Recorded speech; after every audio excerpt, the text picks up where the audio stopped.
avoiding evil, doing good, and keeping a clear mind. These are the teachings of the Buddha. Meditation, a practice with deep roots in spiritual traditions, has been scientifically proven to offer a wealth of benefits for mental and physical health. It reduces anxiety, improves emotional stability, and enhances overall well-being.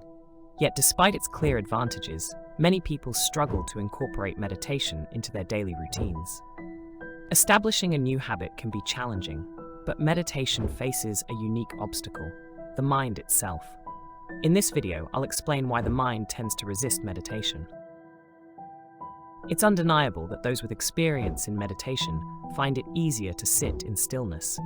They've cultivated a mental clarity that allows them to meditate almost effortlessly. But for most of us, myself included, the mind is often overly active. It constantly seeks problems to solve, revisits past events, and worries about future possibilities, even when we're trying to relax, perhaps late at night. The mind is an incredibly powerful tool, but when left unchecked, it can transform into a destructive force. The quality of our thoughts plays a crucial role in shaping our emotions. As the Stoic philosopher and Roman emperor Marcus Aurelius once said, "The happiness of your life depends upon the quality of your thoughts. Your soul takes on the color of your thoughts." Negative thinking can lead to fear, anger, and sadness.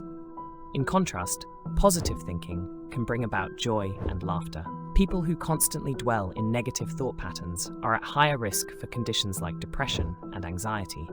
In extreme cases, overthinking can become dangerous, leading individuals into a spiral of self-harm or even suicidal ideation. Meditation, an ancient remedy, offers a way to calm the restless mind. In Buddhist teachings, this unsettled state is referred to as the monkey mind because it leaps from one thought to another, never still for long. Today, modern Western medicine has started to recognize the profound benefits of meditation. It's no surprise that more and more doctors are recommending it to their patients as a tool for managing stress and improving mental health. By practicing meditation, we can begin to tame the monkey mind. While it might take time and persistence to overcome the mind's initial resistance, the rewards are well worth the effort. The clarity, peace, and emotional resilience that come with regular meditation can transform not only how we think, but how we experience life as a whole. One of the most common forms of meditation is breath-focused meditation. It's incredibly simple. You just sit or lie down and observe your breath. You can focus on how the air enters your nostrils or how it fills your lungs and belly. Some people pay attention to the pauses between the inhale and exhale. But here's the catch. Your mind will constantly try to pull you back into the stream of thoughts it generates. When that happens, your task is to gently guide your focus back to your breath. This will happen over and over again, but each time, you simply return your attention to the rhythm of your breathing.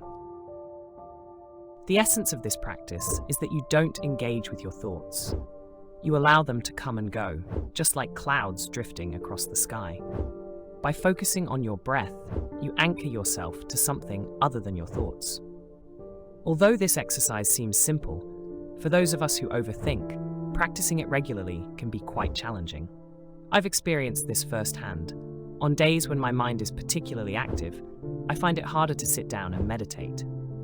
After a busy day, especially in the evening when my thoughts are racing, I often feel like I'd rather scroll through Facebook or watch random videos on YouTube than spend 20 minutes observing my breath. This behavior seems counterintuitive though. Scrolling through social media or watching mindless videos only makes my mind more fatigued when it's already overwhelmed, while focusing on the breath gives it a much-needed rest. So, what's the real issue here? Even the Buddha acknowledged that taming the mind is no easy task. To quote him, "Wonderful, truly wonderful it is to control the mind, so difficult to control, ever swift, and seizing whatever it desires. A disciplined mind brings happiness." And therein lies the paradox. The very mind that knows meditation is good for us is the same mind that resists it. The part of the mind that doesn't want to stop thinking actively dislikes meditation, even despises it, because meditation undermines its primary function, thinking.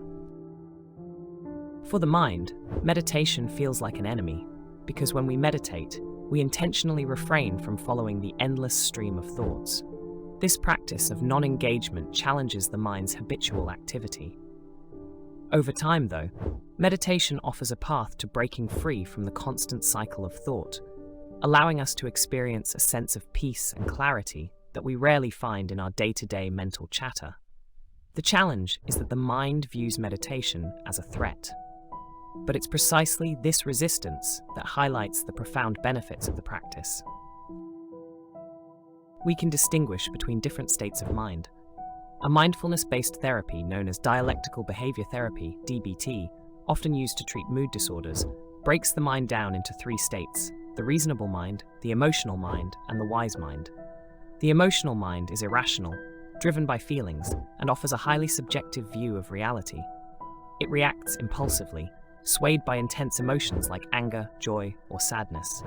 In contrast, the reasonable mind functions through logic and facts.